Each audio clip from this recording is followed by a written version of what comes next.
ನಮಸ್ಕಾರ ಕೃಷ್ಣ ಅವರೇ. ನಾನು ಡಾಕ್ಟರ್ ಪ್ರವೀಣ್ ಗೋರೋಜಿ ಅಂತ ಧಾರವಾಡ ಕೃಷಿ ವಿಶ್ವವಿದ್ಯಾಲಯದಲ್ಲಿ ಹಿರಿಯ ತಾಂತ್ರಿಕ ಅಧಿಕಾರಿಯಾಗಿ ಕೆಲಸ ಮಾಡ್ತಾ ಇದ್ದೇನೆ. ತಾವು ರೈತರಿಗೋಸ್ಕರ ಒಂದು ಹೊಸದೊಂದು ಆವಿಷ್ಕಾರ ಮಾಡಿದ್ದೀರಿ ಅಂತ ನಮಗೆ ಮಾಹಿತಿ ಬಂತು. ಅದಕ್ಕೆ ತಮ್ಮ ಸಂಕ್ಷಿಪ್ತ ಪರಿಚಯ ಮಾಡಿಕೊಂಡು ಈ ಉಪಕರಣವನ್ನು ನೋಡಿ ಹೋಗಲಿಕ್ಕೆ ಅಂತ ನಾವು ಬಂದಿದ್ದೇವೆ. ತಮ್ಮ ಸಂಕ್ಷಿಪ್ತ ಪರಿಚಯನ ಮಾಡಿಕೊಡ್ತೀರಾ? ನನ್ನ ಹೆಸರು ಕೃಷ್ಣ ಅಶೋಕ್ ಮಾಡಾಳಿ ರೀ. ನಾನು ಮೆಕ್ಯಾನಿಕಲ್ ಇಂಜಿನಿಯರಿಂಗ್ ಮುಗಿಸಿದ್ದೇನೆ BUB ಕಾಲೇಜಿಂದ. ಆಮೇಲೆ NTTF ಅಲ್ಲಿ ಒಂದು 3 ವರ್ಷ ನಾನು ಜಾಬ್ ಮಾಡಿದ್ದೇನೆ. ಆಮೇಲೆ ಲಾಕ್ಡೌನ್ ಸಮಯದಲ್ಲಿ ಜಾಬ್ ರಿಸೈನ್ ಮಾಡಿ ನಾನು ಕೃಷಿಯಲ್ಲಿ ಹೆಚ್ಚಿಗೆ ಆಸಕ್ತಿ ಇದ್ದಿದ್ದರಿಂದ ನಾನು ಕೃಷಿಯಲ್ಲಿ ಮುಂದುವರಿಬೇಕಂತ ಹೇಳಿ ಜಾಬಿಗೆ ರಿಸೈನ್ ಮಾಡಿ ಈಗ ಕೃಷಿಯಲ್ಲೇ ತೊಡಗಿಕೊಂಡಿದ್ದೇನೆ. ತಾವು ಇಂಜಿನಿಯರಿಂಗ್ ಗ್ರ್ಯಾಜುಯೇಟು? ಹೌದು. ತಾವು ಎಲ್ಲಿ ಕೆಲಸ ಮಾಡ್ತಾ ಇದ್ರಿ ಮೊದಲು? NTTF ಧಾರವಾಡ. NTTF ಧಾರವಾಡದಲ್ಲಿ ಏನು ಕೆಲಸ ಮಾಡ್ತಾ ಇದ್ರಿ? ಅಲ್ಲಿ ನಾನು ಟ್ರೈನರ್ ಅಂತಿದ್ದೆ. ಟ್ರೈನರ್ ಅಂತ.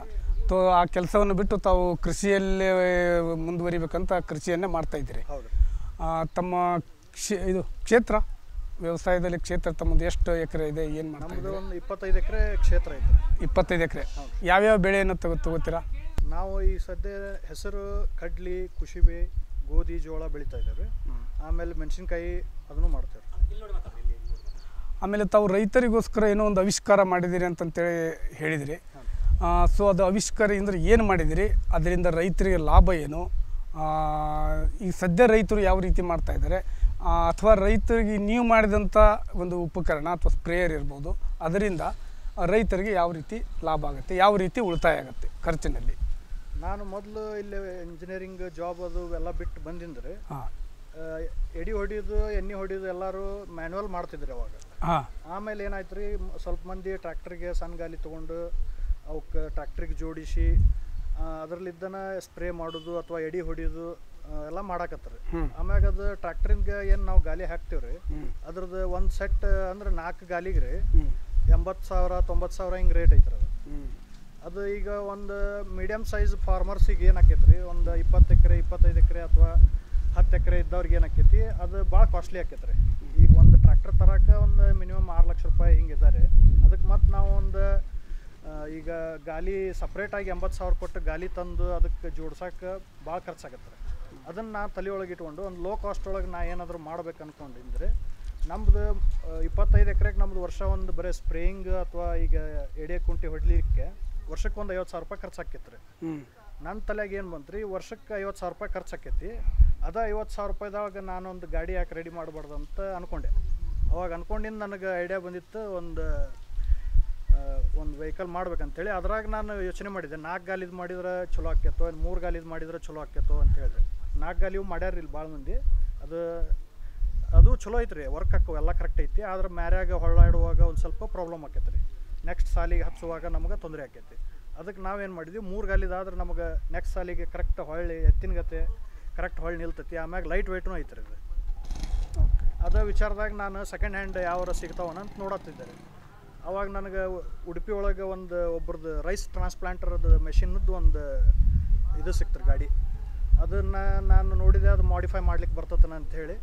ಅದು ನನಗೆ ಐಡಿಯಾ ಎಲ್ಲ ಒಂದು ಸ್ವಲ್ಪ ಕ್ಲಿಕ್ ಆಯ್ತು ರೀ. ಅದ ಪ್ರಕಾರ ನಾನು ಉಡುಪಿಗೆ ಹೋಗಿ ಅಲ್ಲಿಂದ ಅದನ್ನು ಮೆಷಿನ್ ತೊಗೊಂಬಂದೆ. ರೈಸ್ ಟ್ರಾನ್ಸ್ಪ್ಲಾಂಟರ್ ಅಂದ್ರೆ ಅದ್ರದ್ದು ಹಿಂದೊಂದು ಬೇರೆ ಅಟ್ಯಾಚ್ಮೆಂಟ್ ಇರ್ತೈತೆ ರೀ. ಅದಕ್ಕಷ್ಟ ಬಿಟ್ಟು ನಾನು ರೈಸ್ ಟ್ರಾನ್ಸ್ಪ್ಲಾಂಟರ್ದು ಫ್ರಂಟ್ ಎಂಜಿನ್ ಪೋರ್ಷನ್ ಅಷ್ಟೇ ತೊಗೊಂಬಂದು ಅದನ್ನು ನಾವು ಮಾಡಿಫೈ ಮಾಡಿ ಅದನ್ನ ಹಿಂದೆ ಸ್ಪ್ರೇಯರ್ ಅಟ್ಯಾಚ್ ಮಾಡಿದ್ದೇವೆ. ಅದಕ್ಕೆ ಸ್ಪ್ರೇಯರ್ ಪಂಪ್ ಅಲ್ಲಿ ಫಿಟೆಡ್ ಇರ್ತದೆ, ಅದು PTO ಶಾಫ್ಟ್ ಐತಿ, ಅದಕ್ಕೆ ಫಿಟ್ ಮಾಡೀವಿ. ಆಮ್ಯಾಗ ಅದು ನಾವು ಹಿಂದೆ ಇದಕ್ಕೆ ಅಡ್ಜಸ್ಟೇಬಲ್ ವೀಲ್ ಬೇಸ್ ಮಾಡಿದ್ದೇವೆ. ನಮಗೆ ಸಾಲು ಯಾವ ಟೈಪ್ ಯಾವುದೇ ಸೈಜ್ ಇರಲಿ ಸಾಲು, ಅದಕ್ಕೆ ತಕ್ಕಂಗೆ ನಾವು ಇದನ್ನು ಗಾಲಿನ ಅತ್ತಾಗಿತ್ತಾಗ ಸರ್ಸ್ಕೊಳಕ್ಕೆ ಬರ್ತದೆ.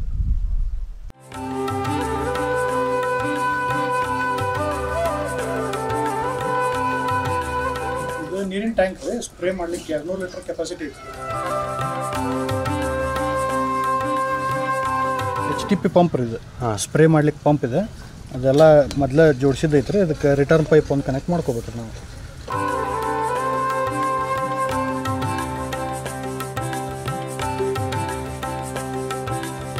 ಇದು ನಾಜಲ್ ಫ್ರೀ, ಸ್ಪ್ರೇ ಮಾಡ್ಲಿಕ್ಕೆ nozzle.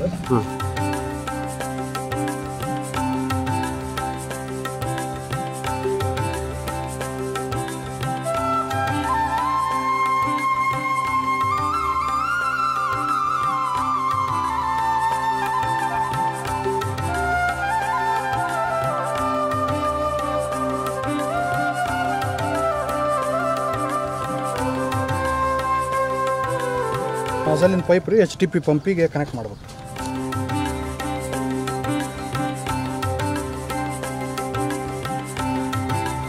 Complete spraying unit ready ಆಗುತ್ತೆ.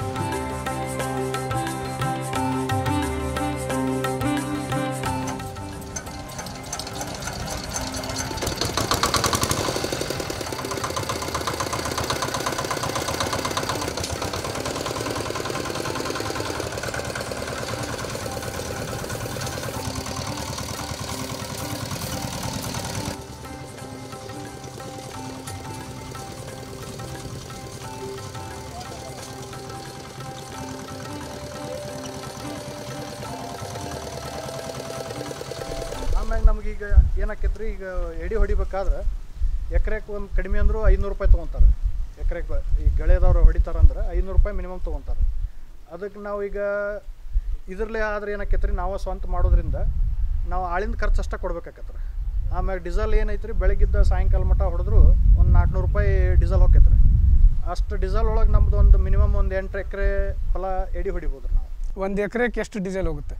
ಒಂದು ಎಕರೆಗೆ ಏನಿಲ್ಲ ಅಂದರೂ ಒಂದು 500 ml ರೀ, ಅರ್ಧ ಲೀಟ್ರು. ಅರ್ಧ ಲೀಟ್ರ್. ಅದೇ ರೈತರು ಈಗ ಸಾಮಾನ್ಯವಾಗಿ ಎಡೆ ಹೊಡಿತಾರಲ್ಲ, ಅಲ್ಲಿ ಎಷ್ಟು ಖರ್ಚು ಬರುತ್ತೆ ಒಂದು ಎಕರೆಗೆ? ಅವ್ರದ್ದು ಡೀಸೆಲ್ ಈಗ ನಾವು ಟ್ರ್ಯಾಕ್ಟರ್ಲೇ ಹೊಡೆದ್ರೆ ಡೀಸೆಲ್ ಏನು ಭಾಳ ವೇರಿ ಆಗಲ್ಲ ರೀ. ಡೀಸೆಲ್ ಕನ್ಸಂಪ್ಷನ್ ಅದಾವ್ರಿ ಎಲ್ಲ ಗಾಡಿ. ಇದು ಅಷ್ಟು ಅದಕ್ಕಿಂತ ಸ್ವಲ್ಪ ಕಡಿಮೆನ ತೊಗೊತೈತೆ ರೀ ಡೀಸೆಲ್. ಅಲ್ಲ, ಇದಕ್ಕೆ ವ್ಯತ್ಯಾಸ ಏನು? ಅಲ್ಲಿ ಗಳೆ ಹೊಡಿದಕ್ಕೂ ಇದನ್ನು ಉಪಯೋಗ ಮಾಡಿದಕ್ಕೂ ವ್ಯತ್ಯಾಸ? ನಮಗೆ ಗಳೆ ಹೊಡ್ಯಾಕೆ ಈಗ ನಾವು ಮಿನಿಮಮ್ ಒಂದು 2 ಎತ್ತು ಸಾಕ್ಬೇಕ್ರಿ. 2 ಎತ್ತು? 2 ಎತ್ತು ಸಾಕ್ಬೇಕ್ರಿ. ಹಾಂ. ಎತ್ತಿನ ಸಲುವಾಗಿ ನಾವು ಏನಾಕೈತ್ರಿ, ಎತ್ತು ಸಾಕ್ಬೇಕಂದ್ರೆ ಮತ್ತೆ ನಾವು ಅದಕ್ಕೆ ಹೊಟ್ಟು ಮೇವು ಅದಕ್ಕೆ ಚಾಕ್ರಿ ಮಾಡಕ್ಕೆ ಮತ್ತೊಂದು ಒಬ್ಬರ ಆಳ್ಬೇಕ್ರಿ. ನಾವು ಮಾಡ್ಕೊಂಡ್ರು ಆತ ಮೇಂಟೆನೆನ್ಸ್ ಭಾಳ. ಕೃಷ್ಣ ಅವರೇ, ಒಂದು ದಿವಸದಲ್ಲಿ ನೀವು ಮಾಡಿದಂಥ ಈ ಉಪಕರಣದಿಂದ ಎಷ್ಟು ಎಡಿ ಹೊಡಿಬೋದು? ಒಂದು ದಿನಕ್ಕೆ ನಾವು ಇದರಲ್ಲೇ ಈ ಗಾಡಿಲೇ ರೀ ಮುಂಜಾಲಿಂದ ಸಂಜೆ ಮಟ್ಟ ಅಂದ್ರೆ ಒಂದು 8 ರಿಂದ 10 ಎಕರೆ ಎಡಿ ಹೊಡಿಬೋದು.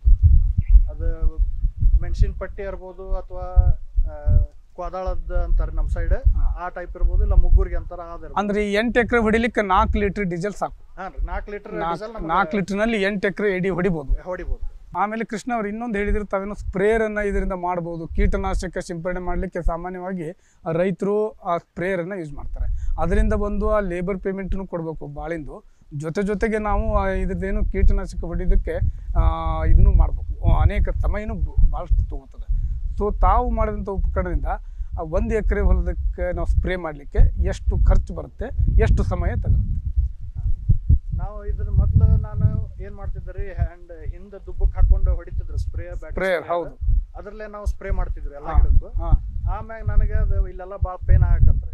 ನಾವು ಅದಕ್ಕೆ ಏನಾರ ಆಲ್ಟರ್ನೇಟ್ ಸೊಲ್ಯೂಷನ್ ಮಾಡ್ಬೇಕಂತ ಹೇಳಿ ಬಾಡಿಗೆ ರೆಂಟ್ ಸಿಗ್ತಿದ್ವಿ ರೀ.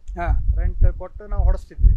ಆದ್ರೆ ಅದು ಅವ್ರು ನಮ್ಮ ಟೈಮಿಗೆ ಸರಿಯಾಗಿ ಸಿಗ್ತಿರ್ತಿದ್ದಿಲ್ಲ. ಯಾಕಂದ್ರೆ ಅವ್ರು ಬಾಡಿಗೆ ಹೊಡೆಯವ್ರನ್ನ ಬೇರೆದವ್ರದ್ದು ಹೋಗಿರ್ತಾರೆ.